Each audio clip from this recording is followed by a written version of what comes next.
Olá pessoal, estou aqui com vocês para mais uma das nossas aulas de física e hoje nós vamos falar da carga e da corrente elétrica.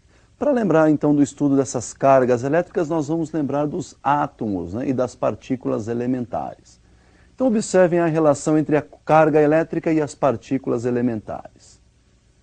Para se determinar então o estudo dessa carga elétrica, foram verificados lá algumas partículas elementares, como elétron, próton e nêutron, e observaram então que quando colocava-se um nêutron na presença de outro nêutron, nada acontecia entre eles. Eles ficavam exatamente onde estavam, não ocorria nenhuma atração e nenhuma repulsão entre eles. Mas quando se colocava um próton na presença de próton, então um próton repelia outro próton. O mesmo acontecia com um elétron próximo de outro elétron, nós poderíamos observar aí uma repulsão entre eles. Então, elétron repelia elétron. Mas já quando colocava-se um elétron próximo de um próton, observava-se que uma atração ocorria entre essas duas partículas elementares. Então, constatou-se que elétrons e prótons possuíam cargas de sinais opostos e convencionou-se então a chamar a carga do elétron de negativa e a carga do próton de carga positiva. Uma vez então que já percebíamos aí no nêutron a ausência de carga elétrica. Bom, nós observamos então aí que dessas partículas elementares, das três partículas elementares, duas possuíam cargas elétricas, o elétron e o próton.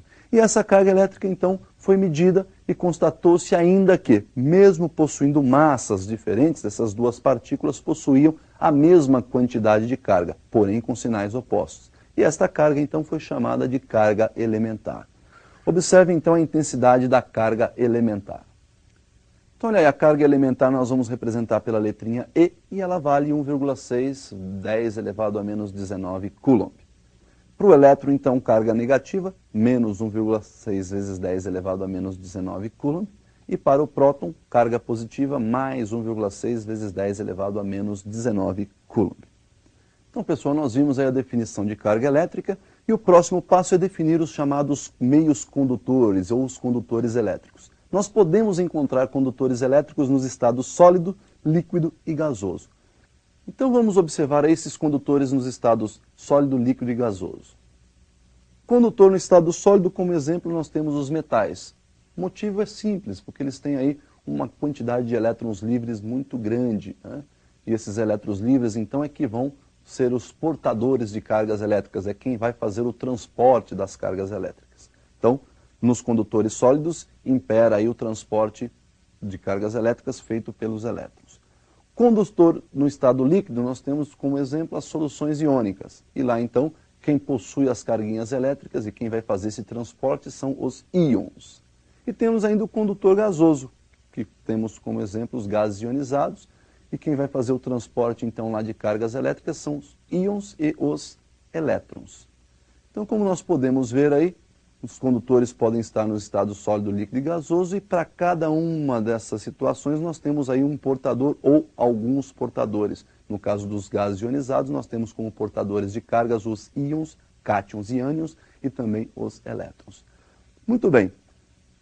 Quando nós temos, então, um condutor elétrico e neste condutor nós temos a movimentação de cargas elétricas, esta movimentação pode estar totalmente desorganizada, desordenada, mas também pode estar totalmente organizada. E quando nós temos uma organização na movimentação de cargas elétricas, quando essas carguinhas estão se movimentando de modo ordenado, nós dizemos que ali então está passando uma corrente elétrica. Então nós vamos definir a corrente elétrica. Corrente elétrica é um movimento, então, organizado de cargas elétricas. Deem uma olhada, então, nesse visual. Nós temos aí, inicialmente, um condutor, por exemplo, no estado sólido, vários elétrons livres se deslocando caoticamente, um para cada lado. E quando nós aplicamos, por exemplo, uma diferença de potencial entre os terminais desse condutor, ou seja, nas duas extremidades, nós pegamos aí, por exemplo, essa bateria, polo positivo, nós temos uma ausência de elétrons, está faltando elétrons no polo positivo, polo negativo está sobrando elétrons, e ainda temos mais os elétrons livres do condutor. Quando nós fechamos o circuito, fazemos a ligação aí desse condutor aos dois polos da bateria, todos os elétrons livres do condutor mais os elétrons que estão alojados no polo negativo, todos querem ir para o polo positivo. Muito bem, então nós vamos ter aí um movimento, e por ter aí todos querendo ir para o mesmo ponto, né, eles vão se organizar de tal forma que aquele movimento bagunçado antes da ligação passa agora a ser um movimento todo organizado. E esse movimento organizado de elétrons nós chamamos de corrente elétrica. Então, pessoal, como nós vimos aí, a corrente elétrica é um movimento organizado de elétrons. E como você pode perceber, este é o sentido real de movimentação da corrente elétrica, de movimentação dos elétrons. Então, também conhecido como sentido real da corrente elétrica. Mas, na prática, quando se começou a estudar a corrente elétrica, né, se pensava o contrário, se pensava que os prótons é que se deslocavam. Então, naquela época, adotou-se o sentido da corrente como sendo oposto a esse que nós acabamos de ver. E, portanto, nós temos aí dois sentidos, o sentido real, que é esse que a gente acabou de ver, e o sentido convencional. Portanto, então, percebam aí na tela como é que vai ficar essa orientação da corrente elétrica. Então, observem na figura que o sentido convencional é aquele que eles pensavam anteriormente, né? Se os prótons se movessem, esse movimento seria do polo positivo para o polo negativo. Mas, na realidade, nós sabemos, acabamos de ver, que o sentido real da corrente é o sentido de movimentação dos elétrons. Mas não se esqueçam, o sentido que nós vamos utilizar é o sentido convencional. Quando formos equacionar um circuito, vamos utilizar o sentido convencional da corrente. Bom, pessoal, essa corrente elétrica ela pode ser calculada. Definição de corrente elétrica: intensidade ou quantidade de carga que atravessa uma secção transversal do condutor num determinado intervalo de tempo. Ou seja, essa intensidade de corrente elétrica mede a rapidez com que as cargas estão atravessando uma secção transversal lá do nosso condutor. Observe comigo, então, a definição de intensidade de corrente elétrica.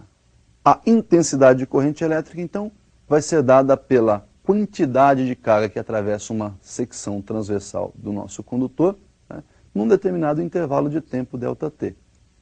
Sabemos que a unidade de carga, né, já foi definida lá atrás na carga elementar, é Coulomb. A unidade de tempo no sistema internacional é segundo. A unidade, então, de corrente elétrica será dada por Coulomb por segundo, e em homenagem ao ampere, então, será chamada de ampere. Perceba ainda que se você calcular essa quantidade de carga em relação à quantidade de elétrons, né, basta você multiplicar, então, o número de elétrons que atravessa essa secção transversal do nosso condutor pela carguinha elementar que cada elétron carrega com ele. Então, carga ou quantidade de carga total que atravessa a secção é dada pelo número de elétrons que passaram por essa secção, multiplicado aí pela carga elementar, que é a carga que cada elétron transporta. Bom, então nós vimos aí a definição de intensidade de corrente elétrica, e essa intensidade é medida em ampere. Nós podemos observar que essa intensidade ela pode ser constante, pode ser variável. E nós temos aí então uma propriedade gráfica muito importante para a nossa corrente, ou nossa intensidade de corrente elétrica. Observe então essa propriedade aí na tela. Olha lá. Para exemplificar melhor, nós pegamos uma corrente constante. Tenho então o gráfico da corrente em função do tempo. Estou considerando que com o passar do tempo a corrente manteve a sua mesma intensidade. E quando nós multiplicamos a intensidade de corrente por um determinado intervalo de tempo, nós obtemos aí graficamente, olha, olhando para esse gráfico, com olhos matemáticos, você está calculando, na verdade, a área dessa figura aí entre os instantes T1 e T2. Você está fazendo o ΔT, que está representando a base dessa figura, pela altura que está representando a corrente. Então, numericamente, o cálculo da área corresponde ao cálculo ΔT vezes I. Se você trocar e substituir nessa expressão o I pela expressão original, carga sobre tempo, nós temos que a área será numericamente igual a ΔT multiplicado por Q sobre ΔT. Simplificando o ΔT, nós temos que o cálculo da área será numericamente igual à quantidade de carga. Ou seja, o cálculo da área desse gráfico corrente em função do tempo é equivalente ao cálculo da quantidade de carga. Muito bem, pessoal. Então nós vimos aí a definição de intensidade de corrente elétrica, como se calcula essa corrente elétrica. Vimos uma propriedade gráfica muito importante e nós vamos definir uma outra grandeza também extremamente importante, que nós já falamos dela um pouco atrás aí nessa aula de hoje, que é a DDP, ou diferença de potencial, ou também chamada tensão elétrica. Tensão elétrica mede a energia, a quantidade de energia que cada unidade de carga retira de um gerador e leva para o circuito. Então vamos definir aí a chamada DDP ou tensão elétrica. Observe aí que eu fiz para vocês um circuito. Esse circuito é muito simples, temos aí uma bateria, ou seja, um gerador elétrico, temos uma lâmpada, né, e esse gerador vai fornecer energia para essa lâmpada. Inicialmente o circuito está aberto, temos uma chave ali embaixo, interruptora, e essa chave está aberta. Quando nós fechamos essa chave, começa a circular pelo nosso circuito uma corrente elétrica. Bom, o que é corrente elétrica? Movimentação organizada de cargas elétricas, de elétrons nesse caso, porque o nosso condutor aí é sólido. Muito bem, essas carguinhas vão entrando lá no nosso gerador, vão tirando desse gerador uma certa quantidade de energia e vai levando essa energia para o circuito. Quem consome essa energia é a nossa lâmpada. A DDP, ou seja, a tensão elétrica desse nosso gerador, representado então por essa bateria ou essa pilha que você está vendo aí, é nada mais, nada menos do que a quantidade de energia elétrica que toda carguinha unitária retira desse gerador. Então toda carguinha unitária passa lá dentro, pega uma quantidade de energia elétrica e leva para a lâmpada. E essa lâmpada então transforma essa energia elétrica, parte em energia luminosa e parte em energia térmica. Nós temos como unidade de energia o joule. Como unidade de carga nós temos o coulomb, então a unidade de tensão elétrica, joule por coulomb, que nós vamos representar pela letrinha V, ou seja, o volt. Em homenagem então aí, nós vamos chamar esse joule por coulomb de volt. Então nós vimos aí a definição de tensão elétrica que mede a energia que toda carguinha unitária retira lá do nosso gerador. Então olha lá, dizer que uma bateria, por exemplo, tem 12 volts de tensão, significa dizer o quê? Que toda carguinha unitária vai entrar dentro dessa bateria e vai retirar dela 12 joules de energia e levar para o circuito.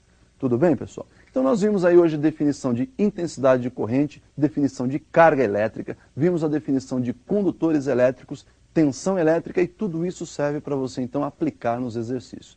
Tenham então aí uma boa semana, bons estudos e até o nosso próximo encontro.